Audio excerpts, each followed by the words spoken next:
Hello, this is August 20th. Welcome to the Ren Show. We're going to talk about the yen carry trade today and then get into some altcoins. So, we know that recently in late July, the yen approached a 40-year low. It was 164 yen for every $1. Uh, and there was a intervention on the 30th of July by just Japan, and then a coordinated joint U.S. Japan action, okay, on the 31st. This is the first joint action since 1998, so almost 20 years. We're at the low point in this cycle with the yen carry trade. All right, and the fact that the U.S. got involved means that there was a serious issue. The yen slide uh, reflects a persistent interest rate differential. So the Bank of Japan's treasuries are at a 1% interest rate. The US treasuries are at almost 5%, right? 4.5, somewhere around there. So there's a big gap in appreciation. Okay? So what is going on with the yen carry trade, and we've talked about it in class before, but I'm just going to talk about it again before I get into everything else. You Let's say you have a car that is depreciating. It's a depreciating asset, and you sell that car for $10,000 US cash. All right. Now, if I just took that cash and I went and bought assets, US treasuries, bonds, stocks, physical gold, crypto, I'd do all right. But if I turn and take that cash and turn it into yen or Japanese treasuries and wait for them to mature, and then I take that yen or take those matured bonds and trade them in and take all that yen and come and buy bonds, securities, things like that, I'm actually going to end up with about 2/3 more of the asset and product that I was buying over here with the yen than I could have when I'm just purchasing in US dollars. Well, why is that? Because one US dollar equals 164 yen. Now, you have to buy in different markets. There's a lot of caveat here to how exactly people execute this trade. But the point is, they take US cash, they turn it into a lot more yen, and then they buy certain assets that are US equities or long term appreciating assets, like a 10-year treasury bill. That's appreciating. Okay, it's appreciating because it's gaining in value, right? It's gaining interest and it's gaining worth as it goes along its 5-year, 10-year journey and to maturity. A depreciating asset is your car. So you sold a depreciating asset, you bought a bunch of yen and you turned it into US treasuries and you bought an appreciating asset. All right. The big dogs do this all the time. And when I say the big dogs, I mean wealthy individuals, corporations, and governments. Many world governments play just the treasury bond exchange game between different countries, like what I'm talking about, to sustain and grow their wealth. So, how come we weren't ever taught how to do this in school? Well, probably the same reason we weren't taught that flow chart that I showed you about how the Federal Reserve makes money. Because these tactics are purposely obfuscated from us peasants. All right, and that's the fastest way to say that. But the beautiful truth about America is information is free and available, and we can go find it. We can transparently find all these records. We can watch what the big dogs are doing, and we can copy them. We are going to take back our power. We're working on it, right? So, playing the treasury bond game and using the yen carry trade might be something that you want to look into doing yourself. Why is it different this time? Well, I don't know if it's different, but the intervention addresses volatility in positioning. It doesn't close the rate differential that drives the carry trade. I mean, that's what sets it up. That interest rate difference is the point. Okay, but we do want to get them a little bit closer so Japan's economy doesn't go off the rails. But all these wealthy individuals, businesses, and governments in the world, they need that yen carry trade because that's a discount right there. Everything that I just explained to you. Governments do this. The Russian government is doing this right now. The German government is doing this right now. The US government is doing this right now. I could name off hundreds of countries. You can do it yourself as an individual.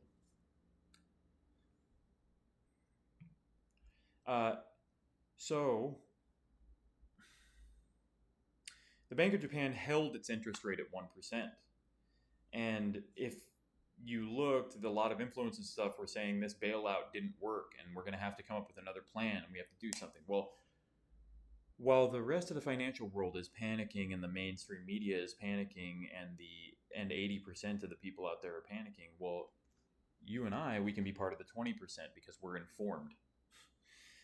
And that information is that when the Clarity Act is finally passed and all of this crypto infrastructure that they've been slowly building with the Genius Act becomes complete with the Clarity Act or some form of that when that gets passed, well, that's switching the entire global financial system over to a crypto backbone as well. It's an overhaul of a lot of the services in the financial sector that have been outdated, like 100 years outdated and needed to be updated, but we couldn't because we couldn't stop the machine or we didn't have the right technology. And when I say stop the machine, I mean if you stop to overhaul everything back in the day, you don't have an alternate to use, or you don't have it was just much harder. All right, it was much harder. With the way that technology is today and crypto, it's much easier to slowly transition us over to a new system while letting the old one change. And that's the point. Okay, if you're looking for what people call a reset or a restructure or whatever, don't listen to the extremes. People drive the extremes to drive interaction on their videos and stuff, right? That's why I love working with Keith and the Quantum Wealth Society is we stay grounded here, right? So they're kicking the can down a little bit longer because they know that changes to the overall global financial system are coming. And there's a not so secret plan behind the scenes to make that happen. I don't think we're going to need some of this structure the way that people are panicking, and we've absolutely had to rely on this bond structure in the past. I think we're going to see a lot of changes and a lot more ways to do this kind of investment and wealth transfer. And we'll go through that together as time goes on. So what's going to happen here? It depends primarily on how the interest rate differential evolves over time and whether the authorities act again sooner or later on the currency. The recent joint intervention bought time, but it left the structural mechanics that caused this problem in the first place and continues to create bailouts in place. It left that gap in place. So it was an intervention to make sure that the economy didn't crash, that the interest rate on the Bank of Japan yield didn't go down. But you know what? I've decided that we're going to go over the yen carries trade structure more in depth. So give me a second. All right, here's the core mechanics. Investors borrow yen at Japan's low policy rate at 1% interest. They make a loan. Okay, they borrow at 1% interest. All right. They convert that to dollars or other higher yielding currencies, and they buy assets that yield more, U.S. treasuries, U.S. equities, emerging market debt. Profit comes from the interest differential plus any further yen depreciation. Positions can be leveraged and are held by hedge funds, banks, Japanese institutions, retail traders, estimates institutions from all over the world, private institutions, Uh, Estimates of related exposures have run into the low trillions of dollars in recent years. Okay, trillions of dollars flowing through this exchange method that I'm talking about every single year. Because it's not just the US doing it, it's every country, every rich dude exploiting this yen carry trade. So, trillions of dollars, like more than the entire GDP of the US. Okay, like a lot of money exchange is happening in the yen carry trade. And the US and Japan are not just benefiting from it, everyone is benefiting from it. And that also makes Japan and the United States richer. All right. So it should be a win win win if the system is created correctly. What people have been frustrated with over the last 20 years and us learning exactly how the Federal Reserve and the US Treasury makes money is that the US has been saying that they're not in control of certain factors in the market that they honestly were. And now that the world is figuring out how the system works, they think it's unfair. Which is, I get it, but not something I'm going to go into right now. Maybe another class I can go deeper into those issues. So when the yen strengthens, when the yen gains value, so right now when it was low, it was at 164 yen per dollar. Okay, let's say today it's at 160 yen per dollar. That's strengthening because that means that 1 yen equals more of a portion of a dollar. That's strength. When it weakens, that means the value of the yen goes down. So we're at this weird juxtaposition where if the yen weakens, people make more money. So the incentive for the individuals investing in the market, they want that to go down. But if it goes down too far and the yen weakens too much, it can create an unwinding, an unraveling of the entire system. And that's what the intervention was for. Now, everyone hears about this stuff, but I'm going really in depth into this to make sure you really understand why it's happening. Okay, so when the yen strengthens sharply, the cost of repaying that yen loan rises, right? So 1% of your loan increases in value because the yen strengthened. So the yen is worth more, therefore the interest is compounding interest on it is also more. And multiplicative, exponential, not just addition, right? They sell the higher yielding foreign assets to raise cash, then buy more yen to repay the loan. This creates a self-reinforcing loop. Asset sales push down the prices of those assets, stock and bonds, while yen buying strengthens the yen further, forcing more of these cover bets, right? And more of this cover debt. The 2024, there was an intervention like this in 2024, okay? And it showed how quickly this can transmit volatility across all markets. So an intervention like this happened in 2024.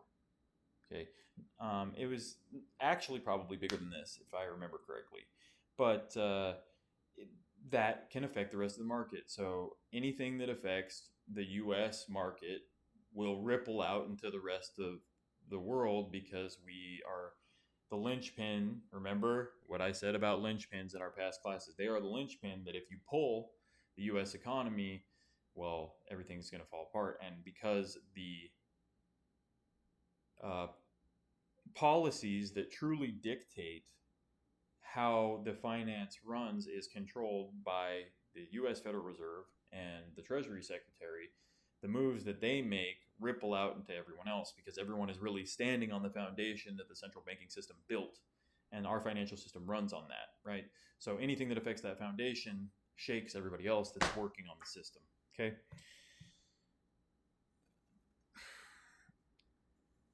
Diversification of funding currencies like the euro and the Swiss franc have reduced the pure yen dependence, but yen remains a major funding source. So the world knows that everyone can't just abuse the yen all the time, or this is going to continue happening. It's going to get worse, and then the whole system's going to unravel. So we've started, very smart people have started to look for other ways to do this, other trades, other carry trades. And it might completely change at one point because, it wasn't always this setup that ran the world. And this has just been the order since the end of World War II. So the order that the Federal Reserve has run the world on finances since it was founded has changed several times over the years. Okay. And slowly shifting, we are slowly shifting into a new system and a new foundation. And we might even see some other carry trades open up and the yen get a little bit stronger, or the yen carry trade gap go away and another carry trade open up with another country and the United States, or something of that nature. Okay. I'm just saying what could happen because everything is in flux. And as much as we watch this and I read about it all the time, I am not a prophet. I'm just a researcher. Okay? Do you understand the difference? So here's how the interventions work and the mechanics behind it.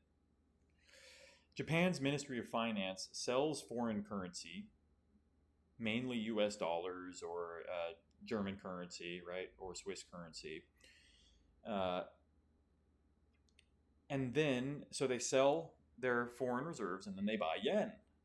Okay, this directly lifts the yen. So if the government has a lot of money. Okay, so if they sell 10 billion in US and then they take 10 billion in US and they turn that into yen, that's a lot of yen, right? Because $1 is 164. So take 10 billion, multiply that by 164, and that's how much yen you have.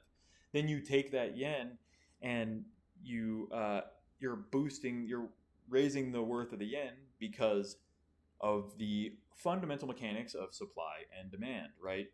You are telling the market when you're buying $20 billion worth of yen that yen is under high demand. Something that is under high demand increases in value. So what the US and Japan are doing is signaling to the market and the math mechanics that the yen is in high demand. But that's sort of artificial, right? Not sort of, we're watching them do it. There's not really any reason for them to do it except that it supports the structure of the system. The incentive comes from other gains. The direct gain is not. The truth is that yen is not actually under higher demand, right? They're manipulating the system. But everyone relies on this, so they let them get away with it. I mean, and everyone exploits it. Everyone. I'm telling you, the people that run the world. Okay. Coordinated U.S. participation adds a lot of size and credibility to this move. And it signals that both governments are working together and they view these disorderly moves, as problematic together. That makes everyone happy, right? It does not change the rate differential.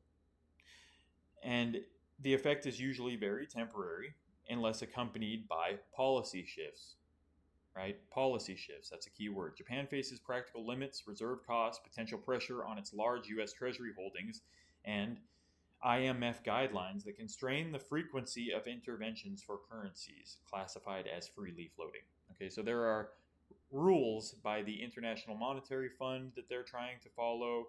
There are lots of other smaller, complicated relationship issues between countries and Japan and all kinds of things that we're not going to get into. But you can understand what's happening back there, okay? As the Bank of Japan rate increases, the cost of borrowing yen also does, right? This compresses the differential and reduces the attractiveness of new carry positions and encourages existing ones to be reduced or closed. The speed and communication matter more than a single 25 basis point move. A well-telegraphed gradual path allows orderly adjustment. A faster path or hawkish surprise can accelerate covering. So want to make sure that as we go through this transition that they're taking slow, metered control of it at every step, right? That's what they're doing. They're slowly changing how the market works.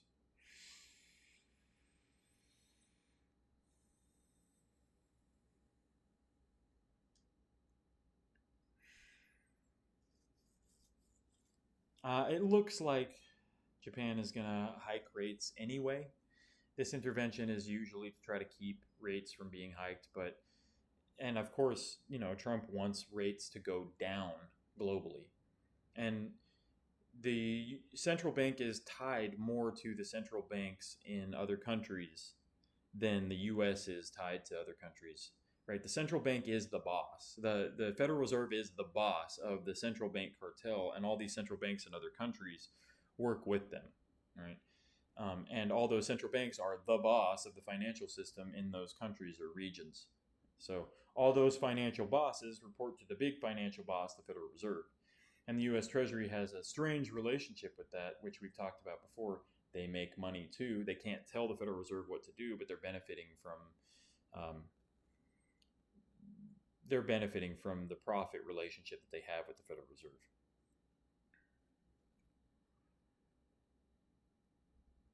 So even though the IMF is not an organization that actually enforces anything unless countries that are members of the IMF decide to get their military involved.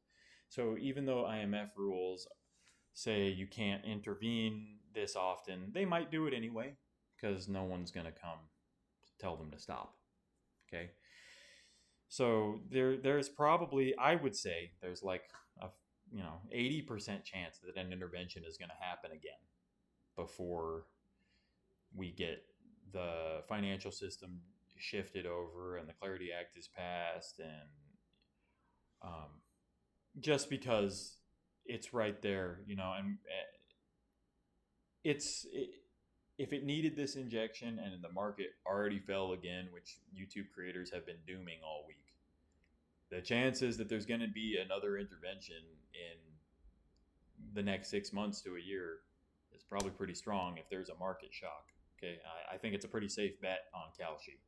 Not that I would ever bet on a prediction market. But if you choose to, this is not financial advice. I'm not a financial advisor. We're just talking as friends about stuff that I'm interested in and want to share with you. So, what happens is after the intervention, new carry positions open and get rebuilt. Japanese investors have resumed buying foreign assets. So that means the demand, falsely created demand for the yen, goes down and people go back to business as usual. What we are really looking forward to when it comes to how we need data. We need to see how this intervention actually played out, what's going on with the global economy, oil prices. And the next really big Fed meeting is in September. Okay, so we are only a couple weeks away from seeing what they're going to do and what they're going to say. And I'm expecting a major announcement from Warsh, we're still waiting for him to pull that rabbit out of his hat, right? And we haven't heard a lot from him during this intervention. It's all Besset, right? It's all the Secretary Treasury taking all the heat, wearing the mask, but he's in a lot less control than the world thinks or that they want to put on. He's, like I said, they're acting together. He shows up. He's standing next to the Prime Minister of Japan, and it makes investor confidence go up, right? Oh, the U.S. is helping Japan, and they're on top of it. But Besset doesn't control a lot of factors that are involved in the yen carry trade. All right, he can only do what he can do, and the intervention is that. So, I think there's a high chance of another intervention.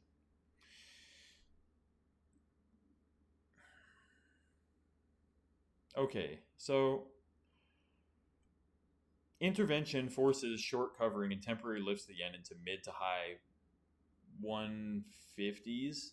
Okay, mid to high 150s, and now we're already back down to like the 160 level. So it was a it didn't, people say it didn't work, but I'm telling you right now, what it did was maintain stability for now. So as far as I'm concerned, it worked, because I don't think that the Secretary of Treasury or anyone that's actually dealing with the financial system right now is unaware of what is happening with the global market and unaware of the plans of changing the financial markets. Okay, they will come out and say something publicly because it looks good, or they want to control investor sentiment, or they want to play a political game. But when you and I look at facts, that is not political. And you know the Secretary of Treasury has those facts on his desk every morning.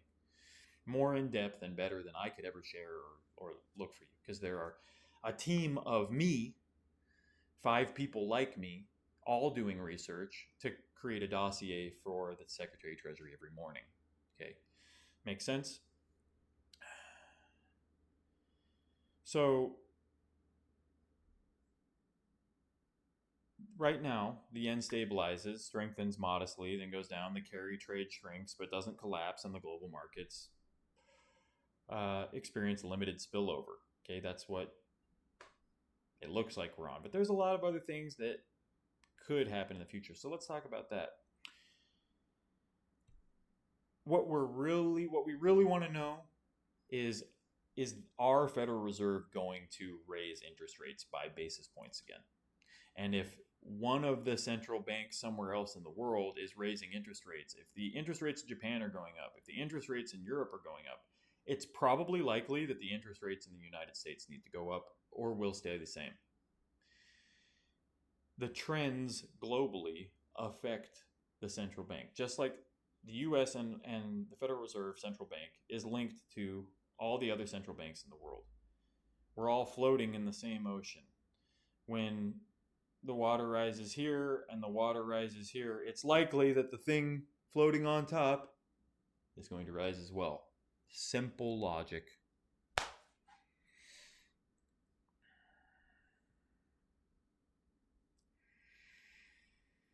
So here's what you need to really watch closely if you're interested in the deeper mechanics behind this. Okay, BOJ, Bank of Japan. You need to be looking at specifically Bank of Japan. That is the Federal Reserve, the central bank of Japan. Notice how there's no the special name for our Federal Reserve.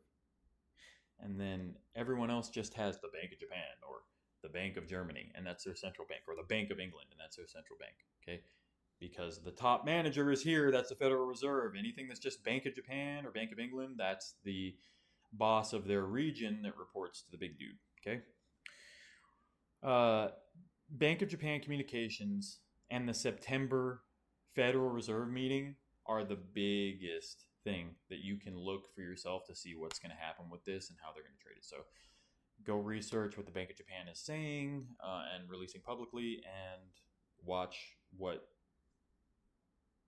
Kevin Warsh does.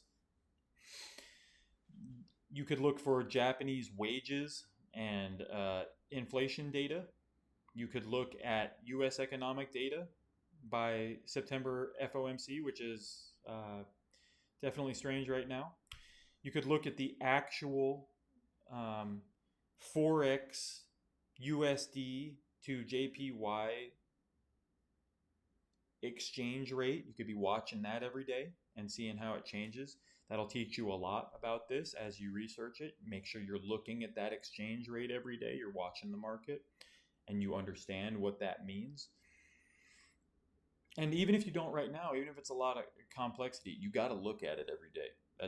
Even if you don't understand it, look at the charts every day. I know I say this a lot, but I mean it. Even if you don't understand it, read about it every day. Even if you don't understand it, look at these notes. And stay focused on a couple small things. Don't try to research everything at once. You don't have time in your life, and you're not going to learn well that way. Learn by taking small, focused steps. And one of them is look at the exchange rate of JPY USD every day. Okay? Intervention addresses symptoms. Okay? It's a pill that reduces swelling in the body, like taking a Tylenol or when you've got some swelling in your hands or your feet. But that just reduces the symptom. The cause of that swelling in your feet or your hands could be something structural to do with your body, a disease in your body, or unhealth in your body, or maybe your skeleton is crooked. There's a lot of reasons why.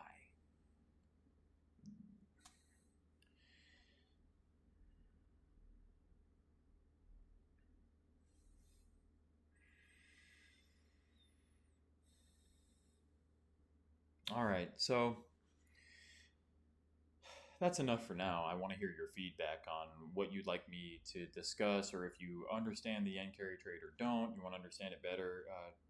Send me some comments. You can talk to me on Discord. You can comment on this video. Go crazy. Let's talk about what's going on with the altcoin market because I'm telling you, I've been seeing some healthy fundamentals there. And if this Clarity Act and these new rails come on to crypto in general, we might see that altcoin season that people have been saying, "Oh, we didn't see one." Well, we might get one, even if it's a small one.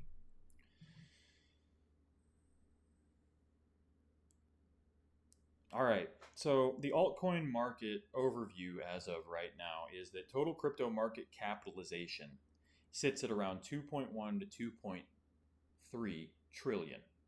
The crypto market, the global crypto market is worth 2.3 trillion, and that's just the beginning. Bitcoin dominance remains elevated. Around 55 to 58% of investment and total valuation is just Bitcoin. So over half of that $1 trillion valuation I just told you about is Bitcoin buying and selling, right? But Ethereum dominance is about 10%, and then you've got the altcoin market that covers everything else.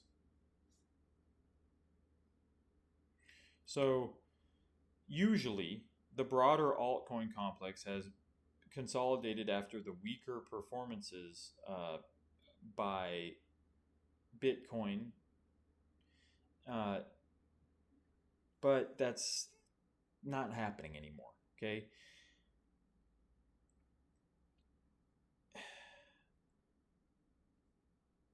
DeFi total value locked in remains substantial, tens of billions of dollars across major platforms. People are using this to get high interest rates on their investment return. Like I told you, look into Cosmos Coin. The interest rates on Cosmos Coin is outpacing the yield on any government bond. Okay, if you can outpace the yield on U.S. 10-year Treasury bonds with any shorter term account, you should be doing that. Mm-hmm. But you need to do it safely because if you invest in a shitcoin and you start doing staking in a shitcoin, and the fundamentals of the people who run that shitcoin or the white paper or whatever aren't square and you didn't do your research and the shitcoin loses value, all that interest you were gaining, all that money you were gaining means nothing.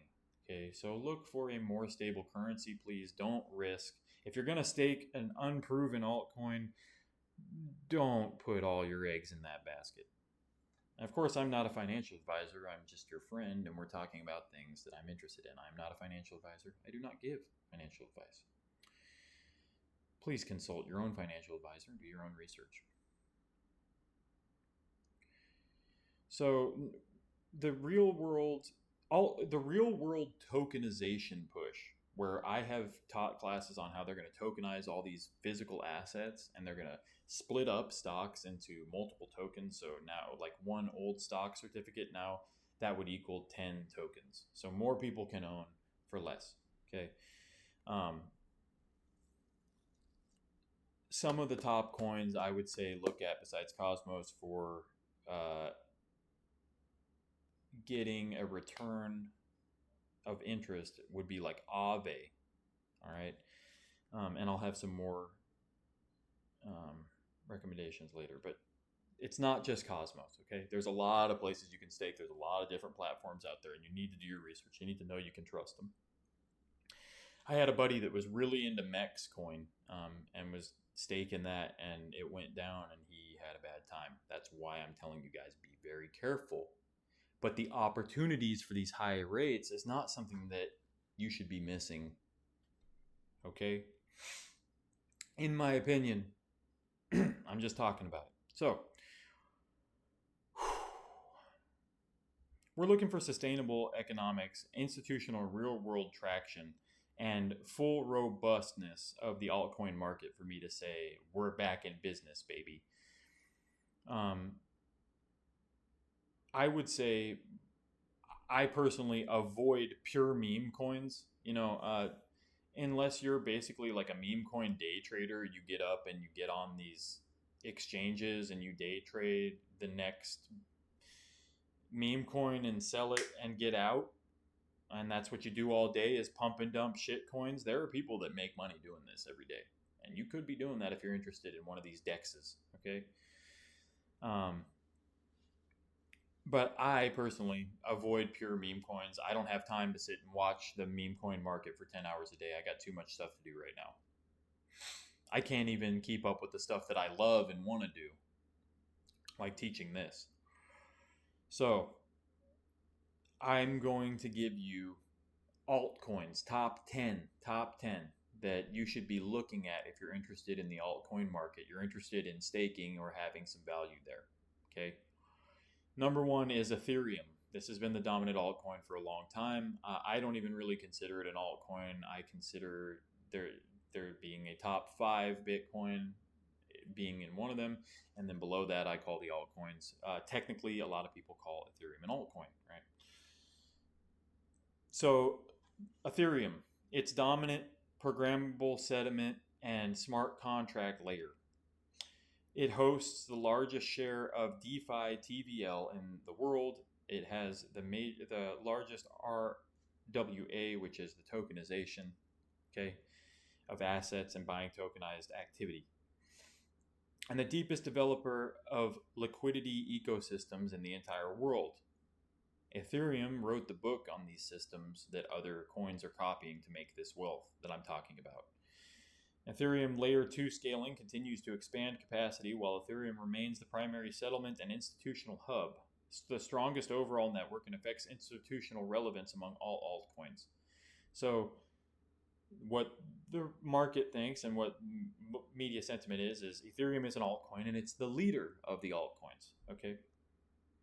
I don't look at it that way, but that I want you to understand when you watch other people talking videos, or you can analyze it yourself. Okay, and maybe you believe that Ethereum is the top altcoin. Number 2, Solana, high throughput layer 1 with consistently strong real usage metrics, transactions, active addresses. It generates meaningful protocol application revenue. It's expanding its footprint into payments, consumer applications, tokenized assets, and stablecoin activity. Technical upgrades, including consistent improvements, aim to further improve reliability and performance. Clear market product fit beyond pure speculation. Solana has been here for a while, and there's a lot of people that are really, really, really into Solana. I don't think it's going to go anywhere. I think it's a pretty solid project, and it's definitely a great place to get some of these opportunities. And it's a little bit cheaper than Ethereum, eh? Chainlink, number 3. Chainlink is critical infrastructure for oracles, data feeds, and cross-chain interoperability. Chainlink was the first white paper, the philosopher to come out and say that there needs to be a chain and a token that connects all the other chains. That's why it's called Chainlink. Got you? Okay. Chainlink secures tens of billions in total value and enables large volumes of on-chain activity and tokenization. Deep institutional integration and partnership, one of the clearest picks and shovels, plays with measurable value and secured transaction value. Okay.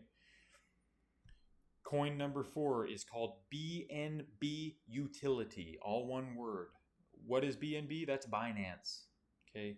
I don't know if you like Binance or not, but just telling you what some of the strong fundamentals I was looking at, and that's one of them. All right. BNB Utility Token is of the largest centralized exchange ecosystem in the world.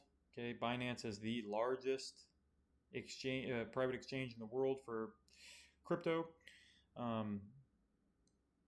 It combines BNB chain activity. Okay, it combines exchange demand with on-chain usage. Tokenomics include regular supply reduction and high real-world distribution and liquidity. I don't think this is going anywhere either. I think that Europe relies too heavily on Binance, and so does the rest of the crypto world. And the owner of Binance is actually legit and works very hard to be that way versus, Sam Bankman-Fried and FTX. So FTX and Binance were rising together, and it turns out FTX was full of it, and Binance was actually doing things right. Okay, so they've got some government backing there too, and protection in Europe that you can rely on. Right. Okay, number 5, XRP. XRP is focused on payments, remittances, and settlement, benefits from clearer regulatory progress in key jurisdictions, multiple spot ETFs, and institutional corridors. This is a network designed for efficient cross-border value transfer. Stronger fundamental payment use case than most large cap altcoins. Okay, listen to what I'm saying about XRP. Network is designed for a efficient cross-border value transfer. If you're into that, you might want to buy some. Hypecoin, Hyperliquid. Okay, this is the leading on-chain perpetual futures exchange with high trading volume and protocol revenue. Aggressive fee-driven buybacks and burns create tight tokenomics. It demonstrates a strong product market fit in a decentralized market, and it's expanding its ecosystem. It really stands out for general, real, reoccurring value rather than relying on primary speculation. Might be a good place to put some of your investment. Maybe. I don't know. We're just talking about it. I'm not giving you financial advice. Aave. This is the largest purely decentralized lending protocol by TVL. And active loans across multiple chains. Yes, you can go get a loan from a private investor on this platform in Aave. Yes, a real loan. Maybe you should look into it. Aave generates protocol revenue from internet spreads, liquidations, and related fees. It's expanding into centralized markets, including this massive tokenization that we've been moving toward and talking about for the last couple weeks. And it's clearly battle tested. Aave's been around for a while. I trust Aave. Number 8 is Tron coin. Tron. TRON. Its symbol is TRX. It has extremely high network activity. Gen Z loves Tron. Okay. It is used particularly for stable coin transfers and low-cost transactions. It has strong real usage metrics in payments and high-volume applications. Efficient design for certain high throughput. Low fee use case, and is often overlooked, even though it's got very high activity. So it's a sleeper. Okay, it's a sleeper. Go check out Tron Coin. Number 9, I've mentioned this a few times in class before. Avalanche. I think Avalanche is highly slept on. It's super cheap right now, and it has been way more expensive than where it's at right now. We're talking you could get a 3 times valuation out of this. And Avalanche has been around for a while. It's got good fundamentals. Look, it's a customizable subnet architecture suited for institutional and enterprise deployment. It's the background architecture that runs companies. It's harder to explain that way, but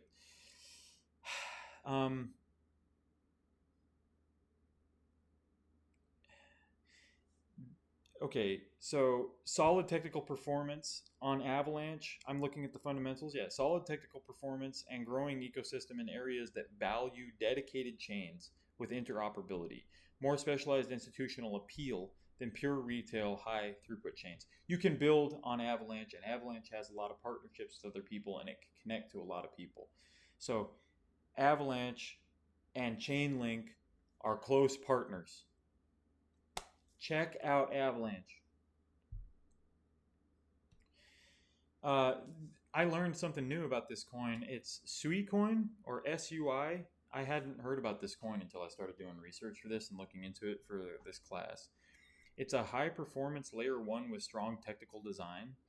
It's an object-centric model with parallel execution. It's aimed at scalability for consumer and institutional applications.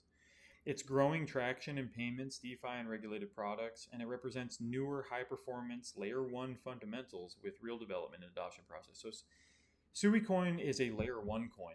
It's a Layer 1 token. So it's like Bitcoin in its design.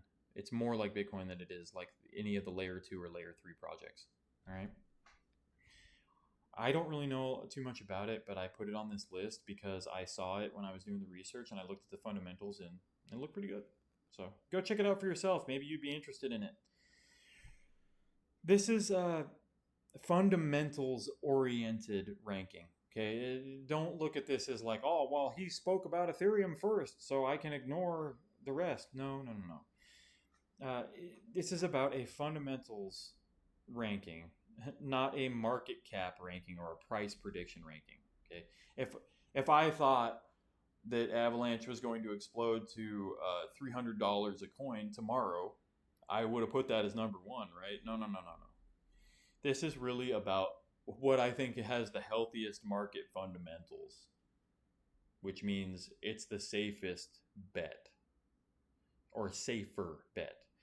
And that is, just going down the list, Ethereum, Solana, Chainlink, BNB, XRP, Hyperliquid, Aave, Tron Coin, Avalanche, and Sui.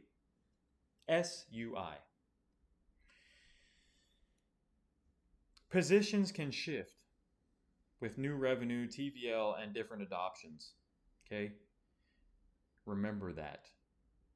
Don't put all your eggs in one basket.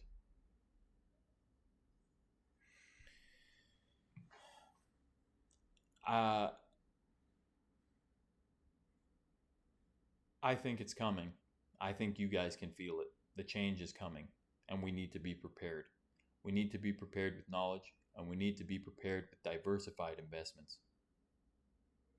I hope that my class today has inspired you and taught you a little bit more about the world that we live in. I would love to hear your feedback,